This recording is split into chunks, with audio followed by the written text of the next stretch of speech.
Alright, well, just got done fishing, and it's the end of my July tournament. I do the month-long tournaments with Tin Cat and Watts Bar, but I'm going to jump into this kayak and show you guys exactly how I did everything to put the motor on it, how I rearranged everything, you know, now that the pedals aren't in, where I run the wires, how they come out, how they disconnect, everything like that. The new GoPro pole that DIY GoPro pole I did, the DIY rod holders, and why I had to do them and everything like that. So I'm going to jump into this. It's the Moken 10 PDL, and now it has a motor on it. So let's see what I got. So let's jump into the front of the kayak. Now this is a navigational light that I got at Walmart. It actually comes with a white light as well, but I'm just using the front light because I have my 360 light from Yak Attack in the back with my flag. But this little thing right here is perfect. I think it takes AAA batteries. It just slides on there. It goes on this little plate here I got for my trolling motor, but works out perfect. It sticks well above the top of the kayak so they can see it. And it's, you know, I was going to do it on the front of the kayak, and I may still do that, but right now this is exactly what I need. It's a cheap route, and you know, I think it was like $8 for that and another light. So very easy to use. Just reach up, stand up from the front, reach up here, click it when it's getting close to dark, and roll with it. Let's jump into this board here I had to make for the actual trolling motor to go on. So let me take this off real quick so you guys can see exactly what I had to do. So as you can see, there's how that light goes on. Easy and simple. But right here on this bottom, this little rail here, is where the pedals actually go in, and then they flip down into this hole in the kayak. So what I did is I figured out how high I needed to be with these boards to put this 2x4 up to attach the trolling motor mount to where when I pick this up, I completely come out of the water with the trolling motor, and it is inside where the pedals go, so I can go as shallow as I want. Now it does make the top a little higher, but I'm able to drop down and be well under the kayak to where I can, you know, I'm clear. If I was to bump anything, it does not shove the propellers into the kayak. So that was the best route I had. So what I did is there's 3 holes on top of this rail. I just went through and bolted this board down, took angle brackets, put those on here, mounted this, and then took my original cover for when I'm in my East Tennessee bare bones tournaments and drilled a hole through. Now the hole's bigger, as you can see. The hole's bigger than the actual pole, but I wanted to allow that pole to go back and forth without moving this. So that thing can move back and forth and it still doesn't touch the hole, so it doesn't move this board here. But easy way to do it. I really like the way it works. You know, I'm able to attach anything to the top of this. I actually at one point in time had right here, I had a GoPro mount that went up, and it was able to take pictures back, but kind of got in the way when the trolling motor was down, so I took it out. But pretty easy build there. This is all made out of cutting board, and you know, you can see it's got the little groove in there. I wasn't worried about it. It's just a cover to keep the water from coming up. It's got weatherproofing underneath it, and it does a great job. Now under here, I've just got the other attachment to that light, and it goes underneath, so that doesn't go up and down when I'm, you know, using the trolling motor. So it just applies pressure to this board in the backside, and it holds the wood up from actually bouncing, so it don't do any damage to the kayak. So since this is made out of wood, I screwed down the Yak Attack mount. I'm able to stick my Yak Attack boxes right there. They're up and out of the way.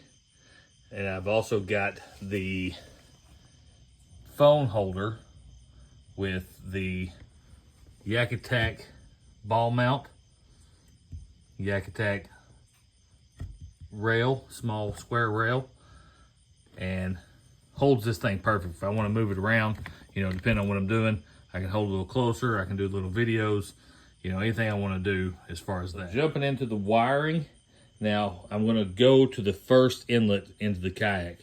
So I used an actual rod sleeve.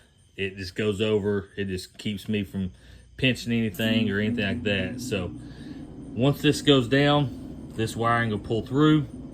It's in the excess wiring will be up here towards my feet, and then I want to do some other stuff to, you know, get rid of some of this wiring, but right now this was the quickest idea I had. So it runs down through here. Once I push all that wire through, it'll be up towards the front of the kayak, and then it goes to a little disconnect here. And I did fish in the rain all day. It did not bother them. I probably need to put some waterproofing around that, or, you know, just something around it to keep it from getting wet, but it didn't bother it today, and it rained pretty hard. And then the wires go into the kayak right there. Now I siliconed around that just to be safe. You know, it is I think it's a 1-inch hole that goes there, or maybe a 3/4. I'd have to check the box and see what size the hole was, but I think it's like a 3/4 size hole, and it goes right there. And I probably need to clean it up. There is a little silicone on the side, but I just wanted to be safe and make sure that it did not leak at all. So that is the wiring coming from the trolling motor head into the kayak. So now that I'm coming out the back of the kayak with my wires, they run through the loop here, and then a quick disconnect there.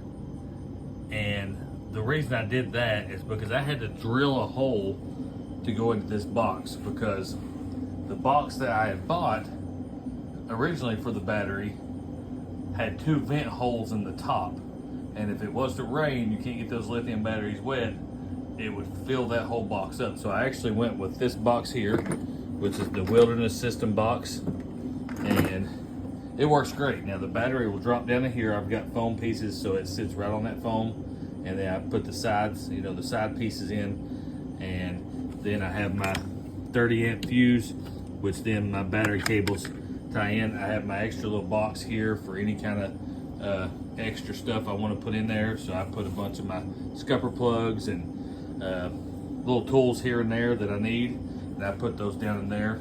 But that'll hook into the battery, and it works great. I should have done a video on these because this turned out pretty good. There are some adjustments I can make because it does kind of tilt around and move around, but it works great for what I'm doing.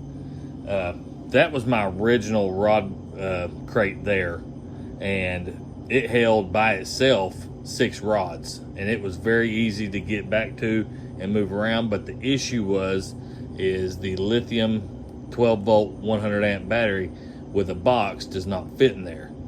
So I went with this Wilderness System box. Now I had to end up putting some weather stripping around. It still does leak in the back here, so I need to figure out what I need to do there, especially on a good rainy day. It will fill this up pretty quick, so that's kind of an issue. I'm probably going to have to do a Yak Attack box and do that because it'll seal up.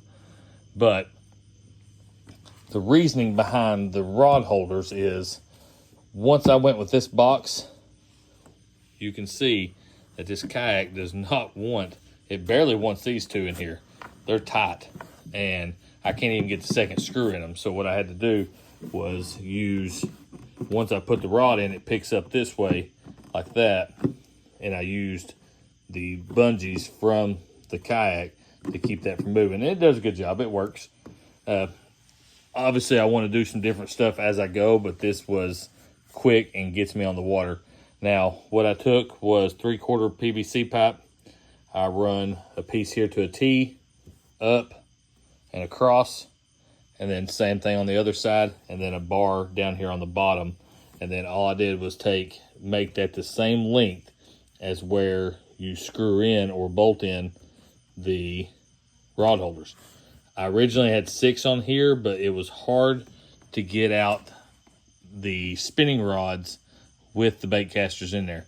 So now what I do is I run spinning rod, bait caster, bait caster, bait caster, bait caster, and then a lot of times over here on this far one, I'll run another bait caster. Now, I don't run anything out of that one just because it does, you know, sometimes hit the GoPro pole, and when I try to pick it up, it does hit the pole and sometimes gets hung on the camera. So that one's just a free hole right now.